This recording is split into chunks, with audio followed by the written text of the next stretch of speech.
baru jadi influencer sebentar doang udah bisa kaya. Udah deh jangan pada saling nyalahin, mendingan fokus sama skill masing-masing.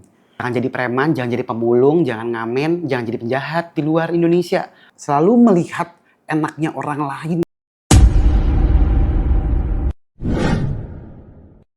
Gue mau nanya tentang susahnya cari kerja, apakah salah pemerintah? Dua-duanya salah masyarakat sama salah pemerintahnya. Maksudnya tuh, apakah ini lebih besar pemerintahnya yang salah? Nggak ada yang lebih besar. Udah deh jangan pada saling nyalahin, mendingan fokus sama skill masing-masing. Fokus sama kemampuan diri masing-masing gitu loh. Anak zaman sekarang itu loh, kalau dikasih kesempatan, bilangnya, ah nggak sesuai nih kerjaan sama capeknya. Itu yang pertama. Yang kedua juga, akhirnya mungkin kalau udah ada kesempatannya, mereka tuh selalu melihat apa yang orang lain punya. Itu tuh dia baru kerja sebentar doang, baru jadi influencer sebentar doang, udah bisa kaya. Selalu melihat enaknya orang lain gitu menurut gua.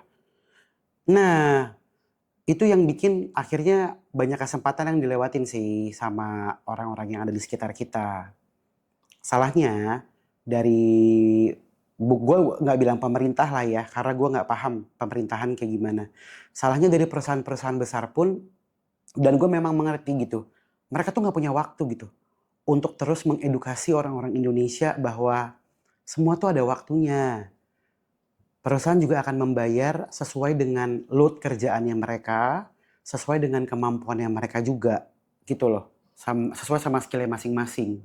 Kadang ada perusahaan yang memang mereka butuh cepat, akhirnya kalau udahlah emang dia emang nggak bisa, ditariklah tenaga kerja asing yang memang bisa mengikuti pola kerjanya mereka. Kesempatan-kesempatan yang dilewatkan sama Gen Z sekarang ini, nah itu yang banyak diambil sama tenaga kerja asing. Ya nggak bisa nyalain company-nya juga. Kalau nungguin orang Indonesia melulu, ya keburu ditembak Belanda lagi, say. Dengan syarat lowongan kerja di Indonesia ini menurut lo itu memberatkan juga nggak para Gen Z ini untuk mendapatkan pekerjaan? Udah deh, gak usah syarat-syarat apa segala macem nih ada. Gue pernah cerita satu ya. Gue pernah bahas sekali, kayaknya gue pernah bikin konten juga deh. Waktu itu ada kementerian apa yang bikin syarat kerjanya itu punya iPhone 13, ya kan? Anak-anak Gen Z-nya bukannya nice try gitu, mencoba aja gitu datang dan meyakinkan bahwa gue nggak punya iPhone pun gue bisa kerja. Gue nggak punya iPhone pun gue tetap bisa memberikan apa namanya kontribusi yang bagus. Malah asik ngegoreng berita, pengen cari FYP. Iya kan? Harusnya mak, namanya orang lagi butuh ya, namanya orang BU mah apa aja dilakuin. Mestinya tahu nggak? Bukan malah pengen, wah rame-rame malah pada ngehujat. Edan kata gue. Dulu gue, dulu gue sama nyokap ya, pengalaman gue lagi nih. Dulu gue sama nyokap yang dicari adalah anak yang tinggi, badannya kurus. Sementara gue udah kayak boneka labubu, kecil gendut gitu. Kecil kata nyokap gue, coba aja. Siapa tahu ntar besok dia inget. Gara-gara dia seneng sama lu. Kalau ada peran-peran lain mungkin. Ya walaupun nggak dapet, tapi besok bisa jadi di calling kan. Nah itu mentalnya. Berarti kalau kayak loker minimal usia 25 tahun, misalnya terus kayak harus ada pengalaman, sedangkan fresh graduate belum ada pengalaman, misalnya kayak gitu. Nah, menurut lu dengan apa ya, syarat-syarat loker kayak gini tuh memberatkan nggak sih? Enggak. Bukannya itu syarat. Syarat formalitas kan? Setuju berarti dengan syarat seperti itu. Ya tulis aja. Namanya orang bikin bikin apa namanya syarat kerja. Biasanya mereka akan menulis formalitas yang ada di situ, kemudian dia juga akan menulis yang mereka harapkan. Kalau bayangin deh, kalau ada syarat kerja ditulis siapa aja asalkan yang mau kerja. Lebih bingung lagi nggak? Di kantor mau ngapain sih? Tapi di luar negeri nggak ada syarat yang kayak gitu. Nah, Siap. dibandingin kayak gitu, maksudnya tidak ada umur yang dibatasi, tidak ada pengalaman kerja. Itu yang mereka akan bandingkan. Itu gimana? Ya beda bos, orang luar negeri juga udah pada ngegoyah sepeda dari muda, pada nganter pizza. Anak kita sekarang masih pada di ujung portal anjay main gitar mengerokok. Nggak bisa dibandingin, udah deh netizen Indo nggak usah pada ngebandingin diri kita sama orang luar negeri gitu menurut gua. ya ada beberapa hal yang memang kita bisa lebih maju, ada beberapa hal yang memang kita harus paham betul bahwa, oh ya kita tidak seperti mereka ya, maka kita nggak bisa membuat perbandingan yang sama. Jadi kalau orang cari kerja di luar negeri pun, mereka nggak minta, Mas ada loker nggak? Tapi komennya di YouTube, kalau nggak komennya di TikTok. Mereka akan tahu ke website mana mereka cari kerja. HRD-nya juga difasilitasin sesuai sama skala prioritas posisi yang mau dicari. Berarti banyak akhirnya yang men-trigger orang-orang untuk pindah warga negara gitu-gitu. Nah, pendapat lu gimana? Gue mah mau udah pindah warga negara. Setuju dengan lo? Iya setuju aja, asalkan masih bisa menjaga nama baik, kemudian membanggakan juga, jangan jadi preman, jangan jadi pemulung, jangan ngamen, jangan jadi penjahat di luar Indonesia. Gitu, lu kan mengejar mimpi dan cita-cita pergi dari Indonesia. Lu kan mengejar mimpi dan cita-cita keluar Indonesia gitu. Biar bagaimanapun ada darah daging lu. Tidak menutup kemungkinan 20 tahun dari sekarang, 30 tahun dari sekarang kita kayak China. Coba orang Cina lu di mana-mana ada lu. Iya nggak? Chinese American. Terus kemudian Ya simpel di mana-mana ada Chinatown aja sih. Nah, ada Chinatown kan di mana-mana. Iya. Sama orang India, seberapa banyak CEO perusahaan besar di dunia dari India. Udah deh, nggak usah ditahan-tahan, disupport. Kalau mau cabut dari Indonesia, udah jangan ditahan-tahan deh. Didukung malahan, tapi harus berhasil di luar sana, membanggakan nama Indonesia. Ini sama aja kayak kita lagi nanam benih. Lagi menanam bibit. Jadi ada orang Indonesia di Australia, ada orang Indonesia di Amerika, ada orang Indonesia di Afrika, ada orang Indonesia mungkin, berdua mana lagi sih?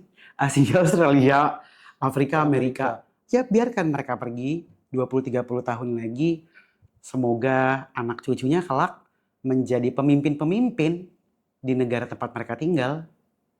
Orang Cina juga dulu zaman ke Amerika, zaman mereka lagi susah banget tahu, mereka makannya pada kabur, setahu gua ya. Makanya mereka pada migrasi ke Amerika, mencoba peruntungan hidup. Sih, sekarang negara, menurut lu sekarang ruwet nggak? ruwet lah. Negara. Apa keruwetan yang lu rasain di negara ini sekarang? Pusing gue banyak berita hoax. Cepetan deh pelantikan, gue udah puyeng kepala gue. Gue tidak mengarah kepada apapun ya. Gue tidak pernah menyampaikan gue mendukung salah satu paslon. Gue tidak pernah membuat postingan di sosial media atau apapun yang mengarah kepada salah satu paslon sebelumnya. Puyeng gue, tapi setiap mau pilpres begitu melulu ceritanya. Tiap mau pilpres, FYP kita yang tadinya isinya edukasi lah, informasi, isinya dia lagi, hoax lagi, ada puyeng pala gue, cepetan deh pelantikan, gue ada puyeng nih pala gue. Menurut lo kenapa Pak Jokowi itu ada headline 80 juta pekerjaan bakal hilang tahun depan?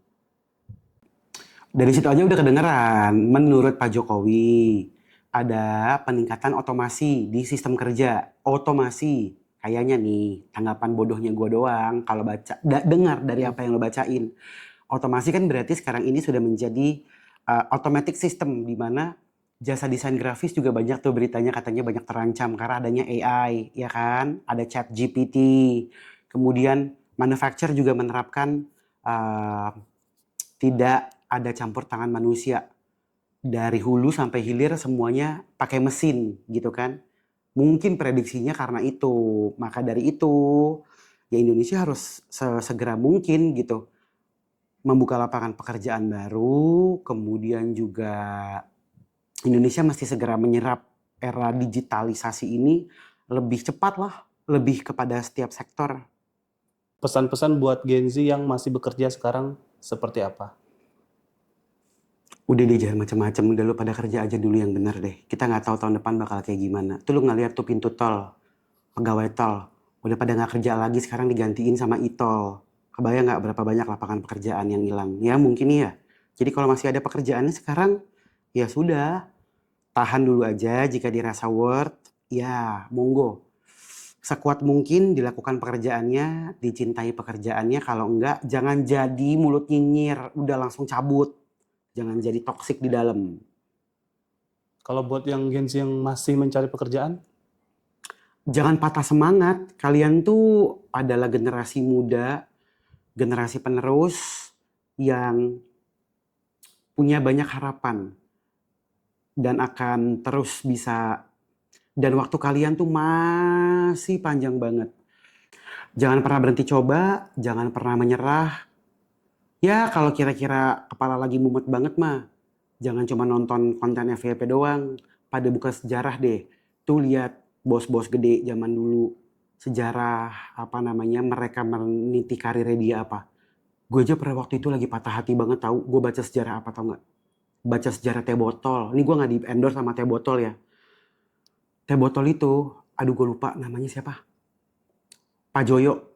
Jadi yang punya teh botol itu Pak Joyo. Lu bayangin, zaman dulu dia jualan teh. 20 tahun naik sepeda. Dari Selawi, Tegal, keliling tuh sampai Cirebon. Coba anak sekarang. Mana mau? Tuh, coba baca-baca sejarah zaman dulu buat menjadi motivasi.